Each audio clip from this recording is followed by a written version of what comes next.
Hey guys, this is Echo Soundworks, and you are checking out a Mix Essentials tutorial video for ADSR sounds. In this video, we're going to be discussing and talking about mix bus processing or having effects, whether it's compression, EQ, all that sort of stuff on your master, your 2-bus, your mix bus, whatever your DAW would like to call it. So I actually get this question all of the time, and I wanted to actually address it and give you my personal opinion on it. So a lot of you guys ask me, how come I usually have 2 plugins on all my tutorial videos. I usually have 2 plugins on the 2-bus, and they are the Sausage Fattener and then the FabFilter Pro Limiter. And the reason for that actually usually isn't for the sound of what I'm doing.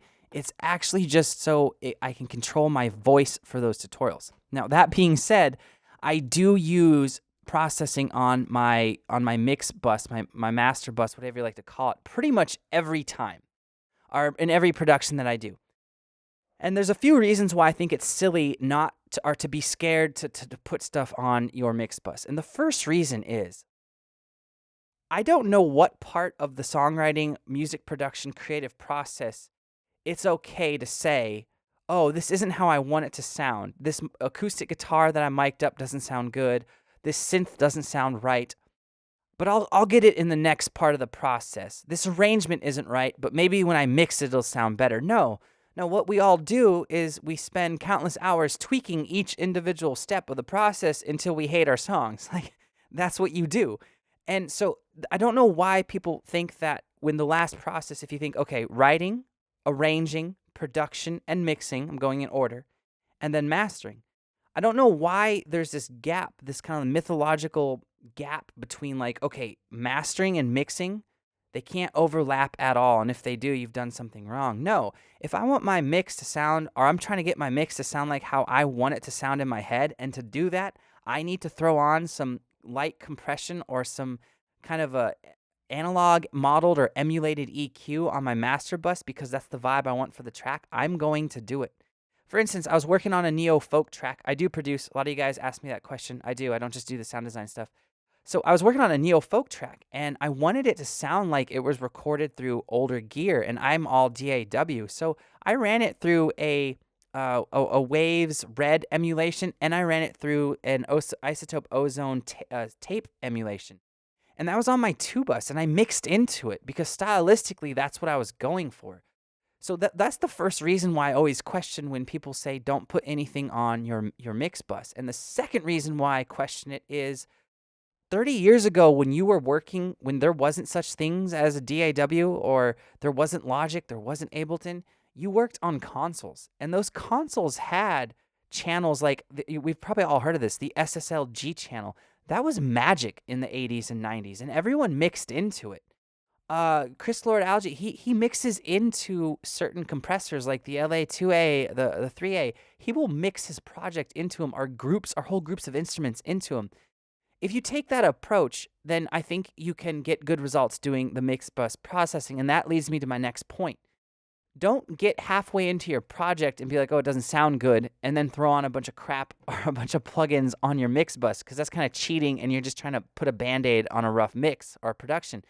I usually start out with a preset or a chain that I've made for that specific genre, and then you mix into it, and you don't ever touch the settings. So that's in my opinion, is the key. So let's talk about what I have on this little track that I spent about 20, 30 minutes working on, and I'll show you how this process works and how it looks for me.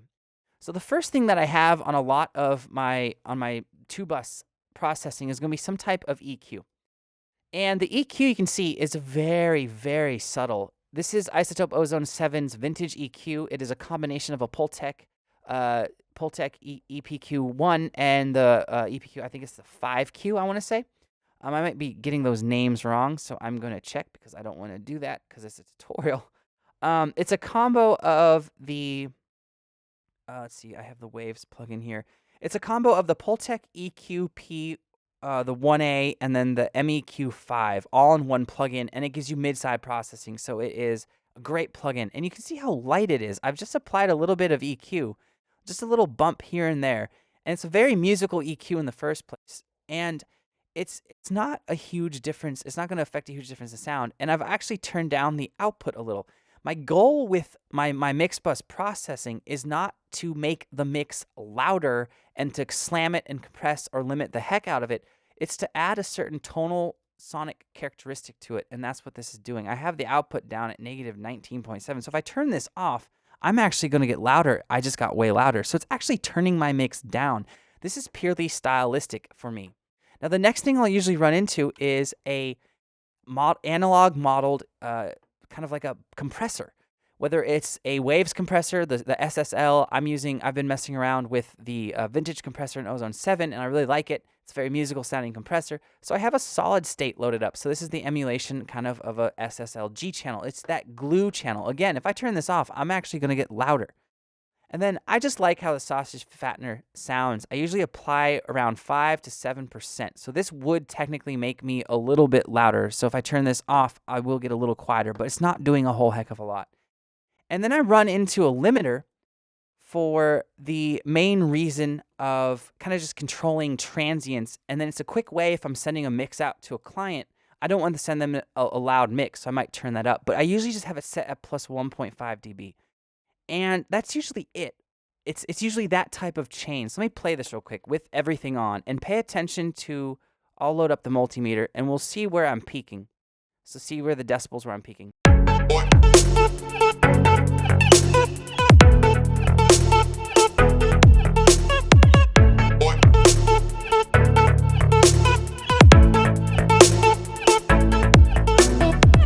So I'm peaking at negative 1.4 decibels, so it's not like I'm clipping or getting near zero. So let's turn everything off, and we'll see where I'm at. By everything off, I still wanted to leave my multimeter on.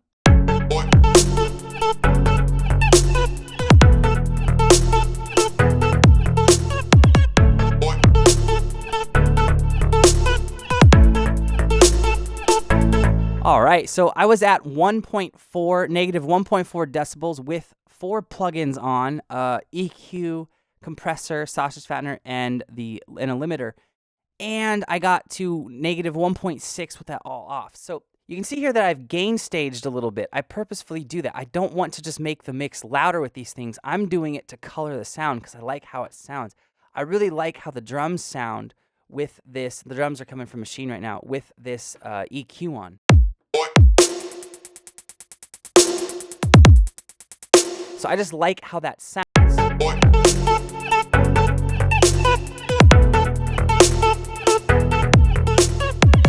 And speaking of I want to talk about the EQ real quick, because a lot of people say don't put EQ on, or there's articles out there that say pre-mastering tips and tricks. Don't keep stuff on your master bus, and don't have things like compression, limiting, and EQ. Well, you can see how light this EQ is. I mean, it's very light. It's not like I have this type of EQ on my mix bus or my master, and that's the whole point. I'm just trying to color the sound how I want, or certain elements of the track that I want to pop out as a engineer or as a producer.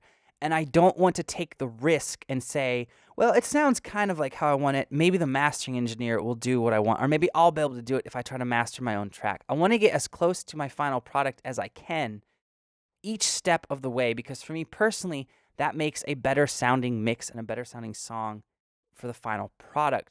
Now, last thing I'm going to say is all this stuff works best in I would say, moderation. You don't necessarily want to have your two bus completely slammed or anything like that. And when I do send out to master, I probably will take off the limiter. Because you can see the limiter's adding about a decibel and a half of gain. And the general rule of thumb is before you master, you want to give yourself headroom, right? So if I were to bounce this out and re-import, you want to give yourself between 3 and 6 decibels of headroom. So right now I'm at negative 4, so that's pretty good. I'm right within that threshold. So yeah, if you keep it in moderation, you can throw stuff on your master bus, your mix bus, especially if it adds to your vision, your creative goal with that song. If you guys have any questions or comments, I would love to hear them because I feel like this is a very debatable issue. Please comment below, and I'll get back to you as soon as I can. As always, thank you so much for watching. I'm Echo Soundworks. I'll see you next time.